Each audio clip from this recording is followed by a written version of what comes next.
ఆడుదాం ఆంధ్రాలో వందల కోట్ల రూపాయల స్కామ్ జరిగిందనే ఆరోపణలు ఏపీ రాజకీయాలను కుదిపేస్తున్నాయి. ఇప్పటికే మాజీ మంత్రి ధర్మాన కృష్ణదాస్ కు నోటీసులు కూడా జారీ అయ్యాయి.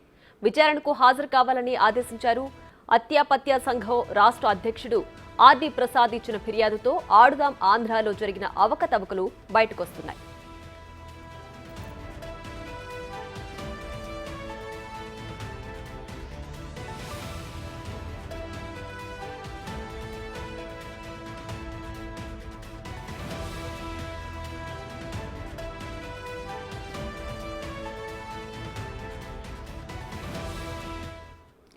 ఇక మరింత సమాచారం మా ఇన్పుట్ ఎడిటర్ పవన్ లైవ్ లో అందించడానికి సిద్ధంగా ఉన్నారు. పవన్, చెప్పండి, ఆడుదాం ఆంధ్ర కార్యక్రమంలో స్కామ్ జరిగిందనే ఆరోపణలు వెల్లువెత్తుతున్నాయి. దీనికి సంబంధించి మీ అనాలిసిస్ ఏంటి? గ్రామీణ ప్రాంతాల్లో ఉన్న క్రీడాకారులని వాళ్ళ క్రీడల్ని మరింత మెరుగుపరిచేందుకు ఆడదాం ఆంధ్ర అనే కార్యక్రమాన్ని అటు జగన్మోహన్ రెడ్డి సర్కార్ ప్రవేశపెట్టింది. ఆ జిల్లాలలో గ్రామీణ ప్రాంతాల్లో ఉన్న క్రీడాకారులను ప్రోత్సహించే విధంగా ఆడదాం ఆంధ్ర కార్యక్రమాన్ని రూపొందించారు. అయితే ఆడదాం ఆంధ్ర కార్యక్రమాన్ని అడ్డం పెట్టుకొని అటు భారీ అక్రమాలకు పాల్పడ్డారు. పెద్ద ఎత్తున అవినీతి జరిగింది. ఆ క్రీడా పరికరాల కొనుగోళ్లలో కూడా కోట్ల రూపాయల దుర్వినియోగం జరిగిందంటూ ఆత్యపత్య సంఘం రాష్ట్ర అధ్యక్షుడు ఆర్డి ప్రసాద్ ఫిర్యాదు చేశారు. ఆయన చాలా కాలంగా దీనిపైన పోరాటం చేస్తూ ఉన్నారు. అటు గ్రామీణ ప్రాంతాల్లో ఉన్న క్రీడాకారులని ప్రోత్సహించడం మాట దేవుడెరుగు, కానీ అటు ప్రజల సొమ్ము దుర్వినియోగం అవుతుందంటూ ఆయన ఫిర్యాదు చేశారు. ఎట్టకేలకు అటు ప్రభుత్వం స్పందించింది. దానిపైన అటు క్రీడా శాఖ మంత్రిగా పనిచేసిన ధర్మాన కృష్ణదాస్తో పాటు రోజాకు నోటీసులు ఇవ్వాలని నిశ్చయించింది. దీనిపైన విచారణకు కూడా ఆదేశించింది. అసలు అటు ఆడదాం ఆంధ్ర కార్యక్రమం పైన అటు ఆర్డి ప్రసాద్కు ఉన్న అభ్యంతరాలు ఏంటి, ఏ రకమైన అక్రమాలు జరిగాయి అని ఆయన ఆరోపిస్తూ ఉన్నారు. ప్రస్తుతం మనతో మాట్లాడేందుకు లైవ్లో సిద్ధంగా ఉన్నారు ఆర్డి ప్రసాద్ గారు, చెన్నై నుంచి లైవ్లో ఉన్నారు. సార్ గారు,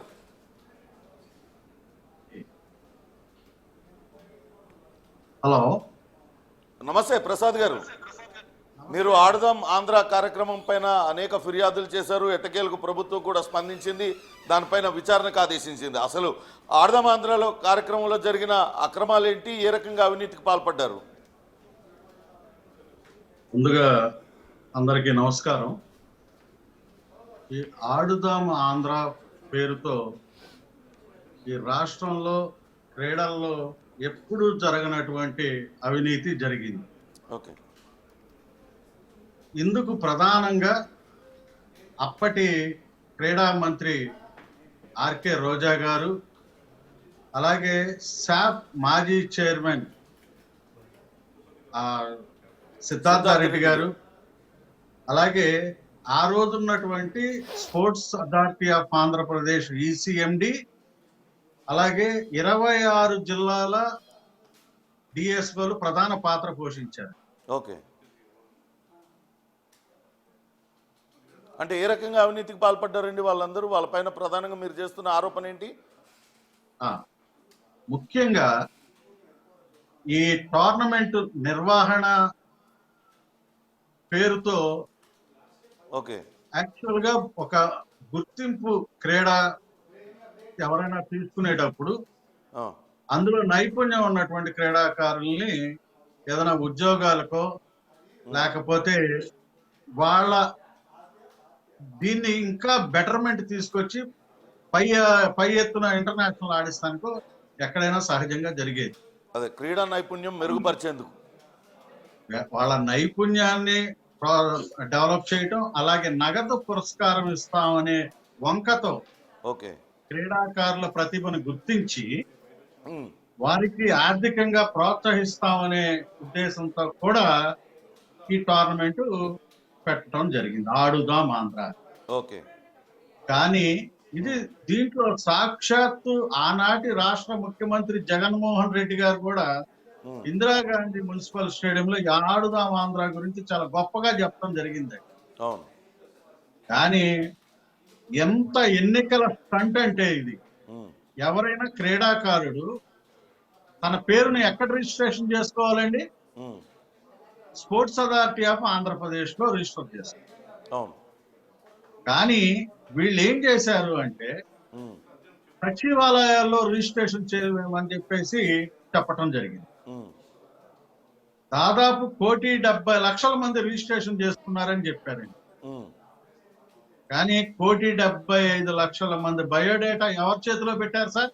ఉమ్, క్రీడాకారుల బయోడేటాని సచివాలయాల్లో ఎక్కడైనా పెడతాం, భారతదేశంలో చూసామా?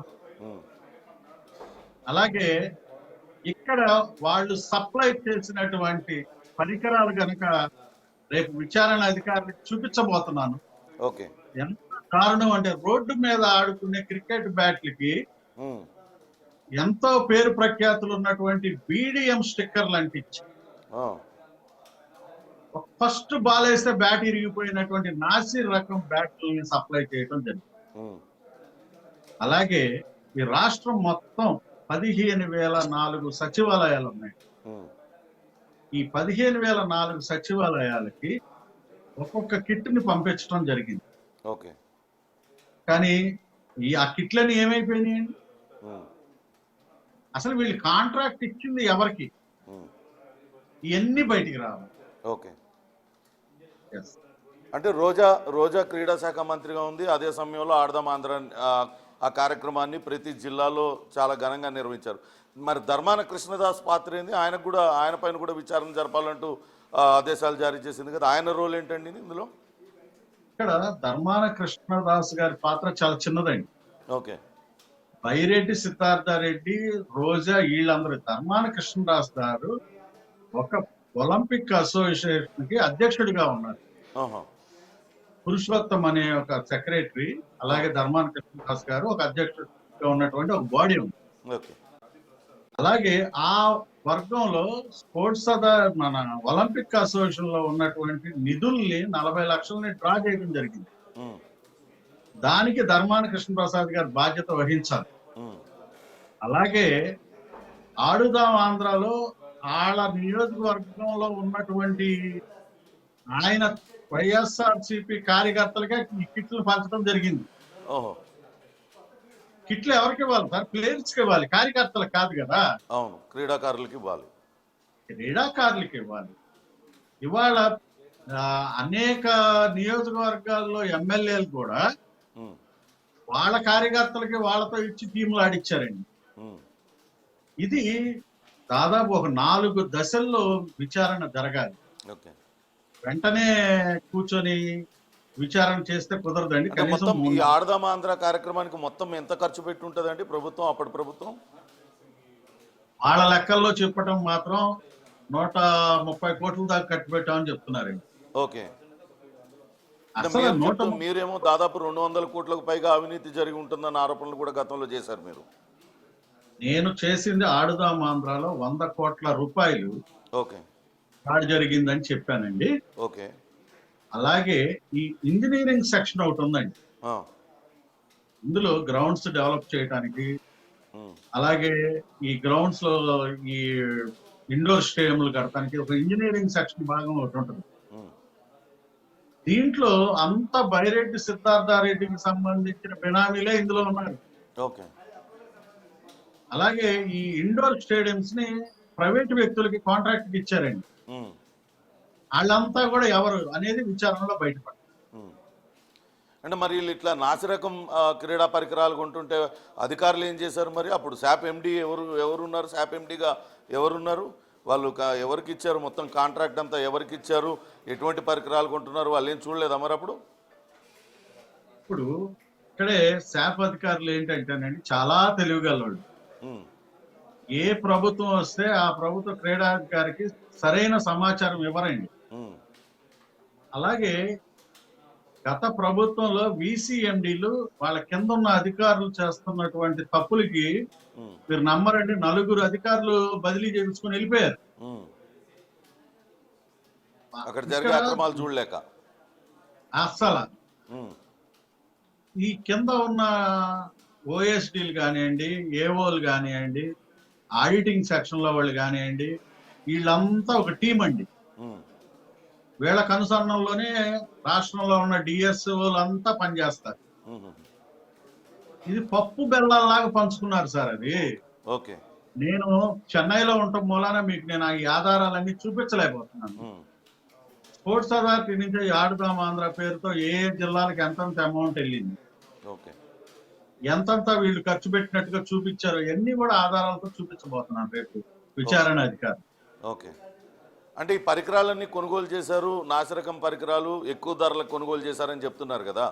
ఇవన్నీ ఎవరికి ఇచ్చారండి కాంట్రాక్టు? అది కూడా వీళ్ళకి సంబంధించిందేనా? వీళ్ళ బినామీలు అట్లాంటోళ్ళేనా వాళ్ళు? అంతే కదా సార్. యాక్చువల్ గా ఒక పెద్ద కంపెనీలకి ఇచ్చేటప్పుడు వాళ్ళ స్టాండర్డ్స్ వేరండి. అవును. వీళ్ళు నేను అదే అందుకనే పోర్ట్స్ అథారిటీ ఆఫ్ ఆంధ్రప్రదేశ్ కి నేను ఆర్టీఐ యాక్ట్ కింద హ్మ్. మీకు ప్రభుత్వం ఎలాట్ అయినటువంటి అమౌంట్ జీవో కాపీలు, హ్మ్. అలాగే మీరు ఈ పరికరాల కొనుగోలు నిమిత్తం ఎవరికి కాంట్రాక్ట్ ఇచ్చారు, అలాగే క్రీడా దుస్తులు ఉన్నాయండి, అవును. క్రీడా దుస్తులు ఎవరికి కాంట్రాక్ట్ ఇచ్చారు అని అనేక వివరాలు, హ్మ్. అలాగే మెడికల్ సీట్లో పొందినటువంటి ఈ 5 సంవత్సరాల మెడికల్ సీట్లు ఎంతమంది పొందారు, హ్మ్. ఈ అన్ని వివరాలు అడిగితే హ్మ్. ఏదో 2-3 ఈట్లకి ఇచ్చి కనీసం ఆడుదాం ఆంధ్ర గురించి కానీ, హ్మ్. అంతకుముందు తిరుపతిలో నిర్వహించినటువంటి సీఎం కప్ లో గాని హ్మ్. వాటి వివరాలు ఈ రోజుకి తెలియచేయలేదండి. హ్మ్. తెలియచేయకపోతే నేను దాన్ని స్పోర్ట్స్ మినిస్టర్ గారికి కూడా రీసెంట్ గా నేను మొన్న 3 రోజుల క్రితం కంప్లైంట్ కూడా ఇచ్చాను. హ్మ్. సార్ ఇలా జరుగుతుంది, దీని మీద మీరు కూడా దృష్టి సారించి ఈ రాష్ట్రంలో ఉన్న క్రీడాకారులందరికీ న్యాయం చేయమని చెప్పేసి నేను ఆయన కూడా రిక్వెస్ట్ చేయడం జరిగింది. త్వరలోనే ఆయన ఒక మంచి నిర్ణయం తీసుకుని ఒక కమిటీ వాళ్ళ ద్వారా కూడా హ్మ్. క్రీడా మంత్రిత్వ పరిధిలో కూడా వాళ్ళు కూడా ఒక విచారణ కమిటీ విచారణ చేసి దోషులను మాత్రం ఎట్టి పరిస్థితుల్లో వదలరు. ఓకే. అంటే మీరేమో బైరెడ్డి సిద్ధార్థ రెడ్డి శాప్ చైర్మన్గా ఉన్నాడు, ఆయన రోజా అని చెప్తూ ఉన్నారు. కానీ ఇప్పుడు ఇచ్చిన విచారణ, దానికి ఏదైతే విచారణ చేయమన్నారో అందులో కృష్ణదాసు, రోజా పేర్లు ఉన్నాయి అండ్ 2 అదర్స్ అని మాత్రమే ప్రస్తావించారు. అంటే మీరు చెప్తున్న దాన్ని బట్టి ఆ 2 అదర్స్లో ఒకళ్ళు బైరెడ్డి సిద్ధార్థ రెడ్డి, ఇంకో వ్యక్తి ఎవరై ఉండే అవకాశం ఉంటుందండి? శాఫ్ అధికారులే. ఎవరండి? శాఫ్ క్రీడా ప్రాధికారిక సంస్థ అధికారులేనండి. అధికారులు? అధికారులే సార్ దీంట్లో మెయిన్. అసలు ఈ క్రీడల ఆడుదాం ఆంధ్ర గాని సీఎం కప్ గాని సక్సెస్ అయింది అంటే ఈ రాష్ట్రంలో ఉన్న వ్యాయామోపాధ్యాయుల కృషేనండి. హ్మ్. నిజంగా రాత్రి అనక పగలనక వాళ్ళకి సెలవులు కూడా ఇవ్వలేదండి ఆ 4 నెలలు. హ్మ్. 5 టోర్నమెంట్లు నిర్వహించడానికి 5 నెలలు పట్టుద్దండి. హ్మ్. 3 రోజులు చేసే టోర్నమెంట్ 6 రోజులు చేసి చూపించడం. అంటే అలాగే చాలా మంది క్రీడాకారులకు బ్యాంక్ అకౌంట్లు ఉండవు సార్. అవును. కానీ వీళ్ళు బ్యాంక్ అకౌంట్లు కూడా క్రియేట్ చేసి డబ్బులు డ్రా చేసేసారు. హుహు. అవన్నీ విచారణలో ఎవరి పేర్ల మీద, ఏ బినామీ పేర్ల మీద డ్రా చేశారు అన్నీ కూడా విచారణలో బయటకు వస్తాయి. ఓకే. ఓకే అండి. మీ పోరాటం కొంతవరకు ఫలితాన్ని ఇచ్చింది. దానిపైన విచారణకు ఆదేశించారు. చూద్దాం ఈ విచారణ ఎలా కొనసాగుతుందనేది. ప్రియా, ప్రస్తుతానికైతే అటు రోజాకు అట్లనే ధర్మాన కృష్ణదాస్ ఇద్దరికి కూడా నోటీసులు జారీ చేశారు. త్వరలోనే వాళ్ళ వివరణ తీసుకునే ప్రయత్నం అయితే సిఐడి అధికారులు చేస్తారు. ఆర్డి ప్రసాద్ చెప్తున్నట్లుగా 100 కోట్ల రూపాయల అవినీతి జరిగింది. గ్రామీణ ప్రాంతాల్లో క్రీడాకారులు ఉన్న నైపుణ్యాన్ని పెంచేందుకు ఏర్పాటు చేసిన ఆడుదాం ఆంధ్ర కార్యక్రమం పూర్తిగా పక్కదారి పట్టింది. అస్సలు నాణ్యత లేని క్రీడా పరికరాలు కొనుగోలు చేయడంలో చేతివాటం చూపించారు. శాప్ చైర్మన్గా ఉన్న సిద్ధార్థ రెడ్డి, ఆర్కే రోజా, ఆ క్రీడల శాఖ మంత్రిగా ఉన్న రోజా పెద్ద ఎత్తున అవినీతికి పాల్పడ్డారంటూ ఆరోపణలు చేస్తున్నారు. అందుకు తగ్గ ఆధారాలను కూడా సమర్పిస్తామంటూ ఉన్నారు. చూడాలి ఈ విచారణ ఎలా కొనసాగుతుంది. ఆధారాలను బట్టి రోజాను అరెస్ట్ చేస్తారా, తదితర విషయాలన్నీ కూడా ముందు ముందు విచారణలో వెలుగు చూసే విషయాలను బట్టి తెలుస్తుంది. Right Pawan, thanks for the analysis.